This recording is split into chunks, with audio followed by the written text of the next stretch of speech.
It's reading it. Here's what we see. I think this third button is not going to be there. You're going to see these two. The first one says, print a document from external memory or save a document to external memory. Okay, I want to print something that's already on here. Push. It's reading that. These are the files that it found on my thumb drive. Okay. If I want to print something, I select one. It turns green. I go to print. I have an option how many copies I want. If I tell it, I want 5 copies, we're good. Or the clear key puts it back to 1. If it's a color document, do I want it print in color or black and white? If it's a multi-page document, do I want it to print single-sided or double-sided, etc. Finishing, we don't have any stapling or hole punch capabilities, so that's not applicable. But paper, I could choose the paper tray, maybe my special yellow paper or whatever. You make your settings, you push start here or here, and it prints it out. You go back 1 page. Notice here I have a file folder right there. I want to open that up, so I go to open. And now I'm reading the files that were within that folder. So I could select that and do the same thing. If I want to go back up in my tree one, I just hit the up button and we go back up 1. Okay? So that is printing from. How about saving to? How about remove this? So there's a special button to remove that? No. On your computer, you have to tell the computer you're going to remove this. On this, you can just take it out. Doesn't hurt a thing. Okay? So, here's what's going to happen. I'll plug this back in, and you notice it reads it, and then we have our 2 choices. Remember, this one won't be here, I don't think. But if you're back here and you're doing something else, after 1 minute, the machine is going to reset itself back to that. Whenever it resets itself, it goes back to the copy screen. This is still plugged in, so how do you re-access it? Well, you can pull it out, put it back in, but I'll show you another way. We go to User Box. This is a function that's built in here. User Box, I don't want to go there, I don't have time. Just remember this. User Box, the middle button, System User Box. External memory. You're only going to see that external memory when this is plugged in. So, external memory, I have 2 choices. If I want to use a file that's in there, I select this, and we would see that list again like we saw. Or, if I want to save a document to this, I push this. It's telling me it's saving it to external memory. And I have a chance, just like I did in emailing, of renaming the document before I save it to this, so it'll be a name that I recognize when I want to open it up.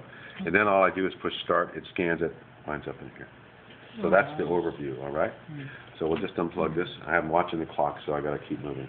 I want to tell you 2 things. There can only be just regular files in here. Also remember, the file types that we could send out, PDF, TIFF, JPEG, and XPS. Those are the only file types that reach from here. So they cannot, if they've got a Word file in here, they can't open it up and use it here. They've got to do like they're doing now, go to computer. You open up your Word document there and send it over to the computer here. So I know some people were hoping that this would be the end-all and be-all of everything, but it's not there yet. I'm anticipating in a year or 2 we're going to have more file types. But the thing is that when you're talking Word documents and stuff, you're talking software. And remember, those were just like images, different ways of saving images, which are easier to save, quote-unquote, easier. So the other thing is, if there's any software on here or executable files, the machine electronically will close the door to protect itself from viruses. Maybe you've got an iTunes software in here or whatever, you know, it won't, the machine will protect itself. So you're going to have patrons come up to you and go, hey, I have a file in here I want to read. You know, and first you go, well, what is it? You know, it's a PDF file, but it won't let you read it. Second question is, do you have any software on here? And the answer could be yes or no. The main thing is that there's no way for you to help them. They either have to remove the software from here or put this file on another thumb drive and try again. Some thumb drives, I don't know why, just don't work. Okay? So I want to encourage you that with your patrons, there's no real reason or way for you to help them. Your answer is basically, well, the machine is protecting itself, which is true. It doesn't want to get any viruses, so it just electronically shuts that off. Okay? If it doesn't work, it doesn't work. They've got to go try something else. Okay. That's the basics. Let's open these drawers real quick. I see we've got just enough time to do this. Paper jams. Anything green we can play with? Feel free to come around here if you want to. All right. Anything green here? So I can open this up. Open this up. Feel free to just aim it right in there if you want to. Okay, there we go. Open that up, reach in and pull paper. We have a green sticker right here, right? Open that up. This is the fusing unit, the only part of the machine that gets hot. Never going to be hot enough to burn you, but it certainly could be hot enough to startle you. In fact, pretty toasty right now. I don't want to touch that for too long. So just be aware of that. Green down here. So you pull out your paper. All right, now we want to close it. We shut this. This does not click into place. Some people think it's broken. It's not. It just sits there. So don't worry about it, because when I close this, it pushes it into place. But remember, you've got to bring that guy back down. Otherwise, you can't close it. And this, up there, right there. This, this is what you're going to see when you have a paper jam. Orange at the top of the screen with an illustration of the machine and an arrow pointing to which door you need to open. Okay? All right. We'll shut that. There is one more door down here at the bottom. I'm going to move over here on this side. I want to show you the toners. Here's your 4 colors of toner: black, cyan, magenta, and yellow. They all are identical. That's how large they are, quite a bit. The little toner comes out there. To put it back in, you won't have to do this, but I want you just to be aware of how it works. It goes all the way in. So I think I can get in. Oh, I just got it a minute ago. Hey, how come it's not working? Got that on camera? Maybe you have to turn it up, turn it? No, there we go. And then we turn it up. So once it's all the way in, then it turns up. Okay? Very good. Here, I'm not going to pull it out, but this is a waste toner container. The machine spreads out more toner than it winds up using. So any excess toner, this is hollow inside, it puts it in here, and eventually, after a year or so, it's going to fill up. And the machine will let us know when it's time to change that out. One of our techs will come out, swap it out with the new one that's empty. Behind there are imaging units. Each unit, 1 unit per color. The units have some toner in there, some they have some rollers, some developer. They also have what's called the corona wire that goes from one end of the unit to the other. Paper goes under that wire. There's an electrical charge that gets transferred from the wire to the paper. That's what attracts the toner to the right spots. After a whole bunch of color copies, 50 or 60,000 color copies, the toner begins to collect on that wire, and it begins to interfere with the the printing process. So, one day you come in and you see a color copy and you go, oh, that color looks terrible. It's all streaky, all splotchy. Too much toner is gathered on that wire, and now it's really getting in the way. So we do a very high-tech fix for that. We have our wire scraper. This is exactly what it's doing, very old-fashioned. In and out 3 times, I'm scraping the toner off of that wire. That's all I'm doing. Each one of those has it.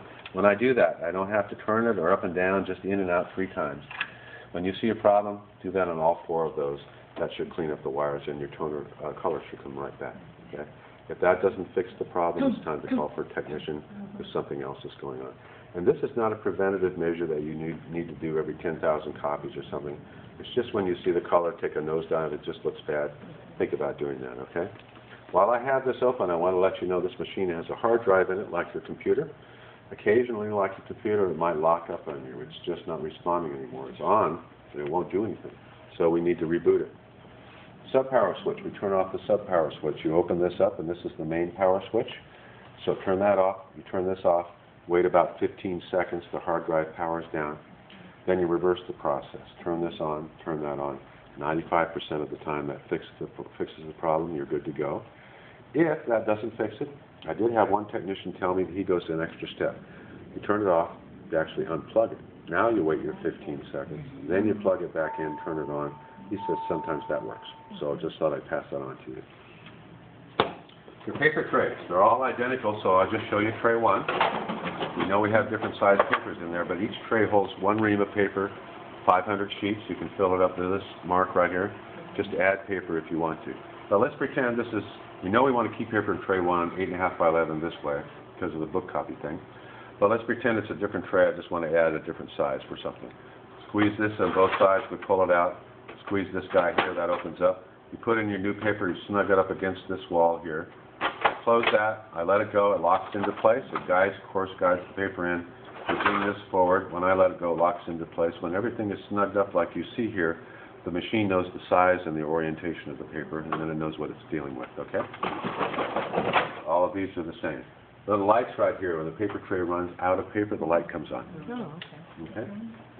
Paper jams up here. There's a lever right here. I open that up. I can reach in and pull paper out of here. You've seen me in this demonstration. I put my originals in this way. Maximum of 100 face up. You could put your originals in sideways, although I don't see any particular reason why you would want to or need to, but you could.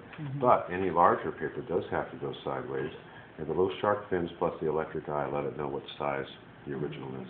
If we have the same size paper in one of the trays, it'll automatically select that so your copies come out the same size as your original. Making copies from the glass. Certainly can do that face down, of course, and it always goes in the corner, regardless of whether it's in portrait mode or sideways in landscape. It still goes in the corner, and we've all seen it where the scanning unit here scans under the paper and then it comes back. But when I close this lid, something cool happens. This scanning unit moves over here under the glass, and this is called a slit scanner. The reason we use this is it's faster, it's more efficient when it's scanning. This is a BizHub C280, C for color, prints at 28 copies a minute. But it scans at 78 copies a minute, almost 3 times as fast. Yeah, it's real fast in scanning.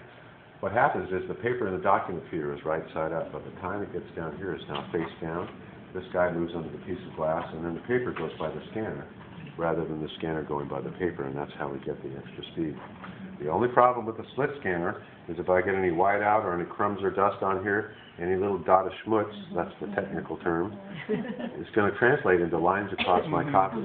So you start seeing lines on the copies, the first thing you think of is cleaning this, and that's why we have this guy. Looks like it came out of a Cracker Jack box, but it really is a tool. This is the slit scanner cleaning tool. There's a cleaning pad right there. It's got an edge, and it sits here, and this is what it's meant to do, is clean that off, okay? If it's white out, just use your fingernail. When this gets really dirty, it's self-adhesive. You can peel it off. Got a couple little backup guys right there. You can put a new one on. So when I'm done, we have Velcro here, and the Velcro goes face in right there. Lastly, a couple wheels up here to help you advance the paper up in this area one way or another if you need to. If the paper's sticking out of here, just use that, and that opens up. We can grab paper out of it. Okay? All right. That's the basics on this machine. Let me get my book here, and let's go over to the other machine.